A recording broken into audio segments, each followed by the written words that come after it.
High friends, welcome back to my channel. Dupatta sari हा सध्याच्या fashion जगातील एक आधुनिक आणि आकर्षक प्रकार आहे. या स्टाईलमध्ये साडीवर किंवा स्कर्टवर दुपट्टा किंवा ओढणी साडीच्या पदरासारखी सेट केलेली असते. यामुळे साडी नेसण्याचा वेळ वाचतो आणि पारंपरिक आणि आधुनिक असा सुंदर मिलाप दिसतो. दुपट्टा साडीचे पैलू म्हणजे यात मुख्य साडीचा घेर आणि एक वेगळा दुपट्टा असतो. हा दुपट्टा खांद्यावर पदराप्रमाणे पिन करून व्यवस्थित सेट केलेला असतो. नेसण्यात अत्यंत सोपी आणि आरामदायक. साडी सांभाळायची कटकट नसते.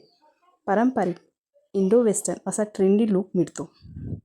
जर दुपट्टा साडी सिल्क किंवा जॉर्जेट असेल तर त्यावर सुंदर भरजरी काठ किंवा जरदोसीचे काम असते. तुम्ही कमरेला सुंदर कमरपट्टा लावून लूक अधिक आकर्षक करू शकता. जर तुमची साडी साध्या रंगाची असेल तर त्यावर गडद रंगाची भरजरी दुपट्टा किंवा ओढणी वापरून छान कॉन्ट्रास्ट लूक तयार करता येतो. हळदीच्या कार्यक्रमासाठी साध्या साडीवर मोगऱ्याच्या फुलाचा दुपट्टा वापरायची सध्या मोठी फॅशन सुरू आहे. दुपट्टा साडीवर पदर एका खांद्यावर व्यवस्थित पिनअप करून घेतला जातो, जेणेकरून तो खांद्यावरून खाली घसरणार नाही. सुंदर अशी डिझाईन तुम्ही स्क्रीनवर बघू शकता. जर आवडले तर लाईक करा आणि चॅनलला सबस्क्राईब करा. थँक्यू.